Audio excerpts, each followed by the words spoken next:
What is up, guys, and welcome back to episode 103 now of the career mode. Sit back, enjoy the upcoming episode. I've got three very good games for you guys to feast your eyes upon in today's episode. But I start this episode off with a question because, of course, you all know we are looking to move on from Leeds and trying to go to a different club to spice up the series a little bit. We've won back-to-back Champions Leagues. We've won 3 Premier League titles in a row now. And the other day I was playing and I was recording it and I went ahead and I just wanted to test to see if I could join another club because of course we're trying to get our manager rating up. I got it to 68.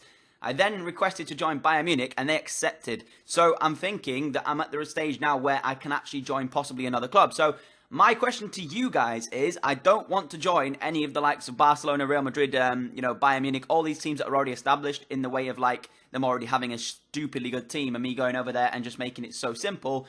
I want to join somebody like a Wolfsburg or a Leverkusen or, maybe a Valencia or somebody along those lines. So leave a comment down below and let me know what you guys think. If a job comes up, of course I won't ever do anything without the you guys telling me, but if a job comes up in the middle of the season, let's say we're here at Leeds and a job comes up in December that's for like Wolfsburg or something, should we go mid-season or should I wait until the end of the season? Leave a comment down below because it will be interesting to see what you guys would prefer if I left earlier on in the season or wait until the end of this season to move clubs. So let me know what you think.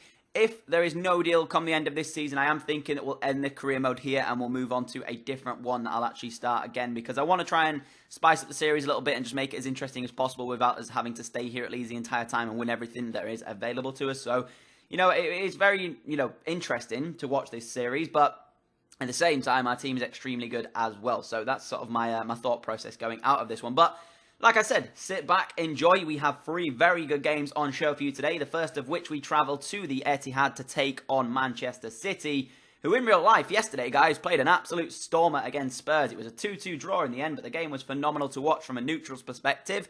I'm sure it was very different if you support either of the two clubs, but from a neutral's perspective, the game was thrilling to watch. And we took them on at the Etihad here, and it was going to be an interesting one because we obviously know City in recent years in our series haven't really hit the heights that maybe Pep Guardiola was thinking they were going to hit because we've obviously been one of the star teams in the Premier League, but City have never really got to the point where I've feared them, in all honesty. Like, I have never feared going to City and playing them at the Etihad. When I go there, I'm sort of thinking, right, well, this is going to be an interesting one. Maybe we'll get a draw. But I've never sort of thought to myself, we're going to get absolutely thrashed here. Whereas when I go to the likes of Old Trafford, I know I'm in for an absolutely just tough game where I could possibly lose it. And the likes of Watford, which is crazy to say, because Watford are a team which I wouldn't associate with me struggling. But I do struggle against the likes of Watford. And down the line as well, Spurs have been difficult for us. So City haven't really tested us the entire series pretty much. They've had a couple of decent games against us, but they've never really tested me in terms of giving me an absolute just difficult game to play against. And it started off that way again. Neymar getting in behind, taking a strike on. It was a really poor effort in the end against Alisson, who actually was brought in as a replacement for Rulli that we've, of course, signed in this window, as one of you guys suggested, or a few of you guys suggested, actually. And then we went into the 45th minute, turned and struck one again, with this time with Alejandro Gamaldo, and a fantastic save by Alisson yet again. So his other counterpart there, in the likes of Rulli, who is in net for us today on the other side, is showing what he's capable of doing after coming in for the likes of Rulli. So we couldn't find the opening goal in the first 45, so we went into the next 45 here, and City in the 72nd minute got themselves a chance in this one. A poor clearance from myself, gave it straight to Fernando. Fernando tests the palms of Rulli in between the sticks for ourselves today in this game. And then City had another chance here, but they messed it up completely. Gave me back the ball after some sloppy passing play. It was initially good, but in the end we made the tackle with Hector Bellerin, got the ball back, went down the right-hand side here, and you can see Hector Bellerin is so fast. I get a lot of luck with the way that Bellerin gets the ball back and keeps it in play as well. He sees the run of Firmino in the area, gives it off to him, and the Brazilian taps that home to make it 1-0 in the dying minutes of this one. So it took right until the 80th minute for us to find a breakthrough, and I said, and don't really fear City, but this game was a lot tougher than I've had in the past against them. Like, it took me all up until the 80th minute to really create the chance that really mattered in this one.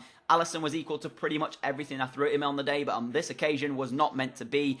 And a fantastic little finish from Firmino there gives us the lead in the 80th minute. And I was comfortable after that. I held possession and made sure that I didn't give up any sloppy chances to City. And in the end, we picked up the 1-0 victory from this one. So a comfortable game in the end, in the way it seems. It's going to look like it was comfortable, but I suppose if you take away the chances that City did have, I mean, you can see by the match facts, I kept them to 2 shots, only one of them on target as well. So in terms of that one, they didn't really have too much going forward, but it looked a lot closer than it actually was when you saw the chances that we had, of course. But Getting 3 points from the Etihad is nothing to shake your head at, and I'll take it every day of the week, 3 points against Pep Guardiola and Manchester City, who, I don't know if you guys, I don't know what the sort of opinion is going around on Pep Guardiola in real life at City, because he's not got to the point where people were expecting him to be really good, and he's actually not really hit that sort of level, but it is only his first year in charge, and I think everybody's got to take that into account. Of course, any manager that goes into a team for the first year, you saw it with Mourinho when he first went to United. It's going to be tough when you go into a team for the first year. So, the likes of Pep Guardiola, I think you're just sort of not going to be able to judge him on this season.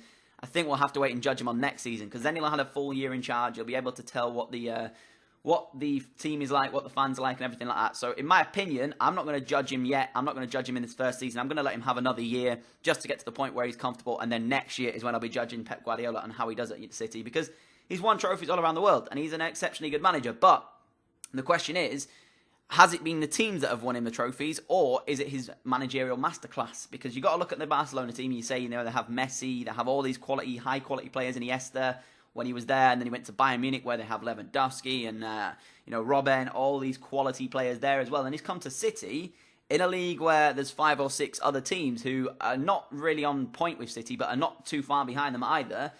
And he's struggling, so maybe it's the fact that he hasn't got the craziest of teams in terms of that one. But who knows? He might actually show us all wrong in the next season. But we took on Galatasaray here, to go back to the gameplay actually, in the Champions League. And again, this is one of the other games that I was actually interested in seeing what had happened here. And El Ghazi got off to an absolute flyer. 2 chances within the first 5 minutes of this one, and really should have buried one of them. The first chance was saved. The second one, he headed off target. And he took us in... another chance here inside 8 minutes in this one, going into the 10th or so. Suso cuts it back, gives it to Lukaku. Lukaku into Eriksen. Eriksen spins, gives it off to El Ghazi, who gives it back to Lukaku. And this is just high quality from Lukaku. It gets so unlucky to come back off the post. But who else but the main man, the Danish playmaker in Christian Eriksen, to pour that one into the back of the net and make it 1-0 inside 11 minutes. So in the Champions League, we're flying as much as we are in the Prem. And I have to say, guys, the last game of this one as well comes up against United. So you've had 2 Manchester clubs and a Champions League game. This episode was thrilling to play, and it was. I was hoping you guys would enjoy it as well. But 31 minutes in, we were comfortable throughout the first half in this one. Lukaku again with another chance for himself. Gives it to Suso. Suso back to Semedo. Semedo to El Ghazi. El Ghazi into the path of Januzaj now. Januzaj to Eriksen. Eriksen out wide here to Rodriguez. I was working this chance for so long. Comes back to Kante, who eventually gives it off to Lukaku. He has an attempt to do the same thing that he tried when it came back off the post. This time, though, it was golden, and it went into the back of the net to make it 2-0 inside 34 minutes, and it looked as if this game was going to be absolutely out the reaches of Galatasaray. Or so I thought. That was going to be the aim for me. So, to go 2-0 up in the first half, as long as I kept possession and didn't do anything too stupid, I wouldn't have said that Galatasaray really had much of a chance to come back in this one. Maybe the keeper should be doing better with that one. It wasn't really in the corner as I first thought, but it was still a high quality finish from Lukaku. Take nothing away from the Belgian, but it wasn't really as far in the corner as I was expecting it to be. But 83 minutes in, credit to Galatasaray. They came back flying. They had a chance here to get a lot of luck. I made a tackle there. Unfortunately, wasn't able to get the ball. This is a high-quality strike, though, from this man. He gets it at the near post. Quality comes back off it. And much like our first goal, it's then tapped home by a Galatasaray man. So with 5 minutes left to play in this game, there was a chance for Galatasaray to come back into it. But I made sure I got my third goal, and I made sure that the points were secure in this one as it came to Januzaj on the left-hand side. Januzaj holds up the play just long enough to give it back to Eriksen, and that is just quality from the Danish playmaker. The second goal of the game for himself, but that finish, it's really, really tidy. It's composed. It's just nice to see that when we get into the area, I just made sure that I managed to finish it off. Just, that little tap into the corner, high quality from Eriksen, and that is why he has been so good for us during this series. If you remember back to when we got him on a pre-contract, he was incredible for us, and he's doing the business yet again, and he's just one of the best players I've had in this Leeds United save, along the likes of Martial and other people like that. El Ghazi as well, when he came in, was just mental to play with. But you can see that is all the game had in store for that one. So the second game of the episode, we also picked up another victory. 3-1 on the day, another 3 points in the Champions League group stage, which have actually been drawn against Atletico Madrid, Rangers, and of course, Galatasaray that you've just seen there. I forgot to show you the group stage. So Madrid will be an interesting one. It'll be sort of interesting to see how we play against them, because they do have a very good team. Rangers we had last year, I do believe, in the group stage as well, and they didn't really do anything. As you can see, they're losing to Atletico Madrid by a 1-0 in that one. So I'm not expecting Rangers to do too much in terms of getting themselves out of the groups. Maybe they'll come in third and go to the Europa League. We'll have to see. But I'm expecting Galatasaray to be there and the two to go through to be us and Atletico Madrid. But we have this third game here against United, a repeat of the last time we played against them in the Community Shield at Wembley. They took the lead in that one. We came back, though, and managed to win 3-1. So looking at that and looking at this game in the Prem, this one should be quite an interesting one because we've got the likes of Dybala to worry about, Kovalenko to worry about. They have such a good team at United. On the other side of that, with the home advantage and the team that we have, we've got a lot of ex-United players, Martial, Eric Bailly, Adnan Januzaj. So we obviously have a lot of people that can come back and haunt this United team. I mean, you can see they're sat down at 8th at the moment, not really started the way that they would be hoping to. We've started, of course, the best way possible, winning all of our games so far in the Premier League, not conceding a goal as of yet. So you can't ask for more than that. And Lou is back in the starting 11 today. And one of the things I've noticed, guys, as well, I saw Leno, and it seems as though Lou's making slight mistakes nowadays. You'll see it in upcoming episodes. I'm not really liking the way he's going. It was Leno making the mistakes last time. Lou is beginning to make slight mistakes in the game, and I'm not happy with that. But if I have to say anything, he's been high quality for us. He's done quite well, but he is making those slight mistakes, and it's quite worrying. But you can see United team is absolutely incredible. They've got the likes of Harry Kane on the bench, for goodness sake, and he could have come on and just caused me an absolute danger.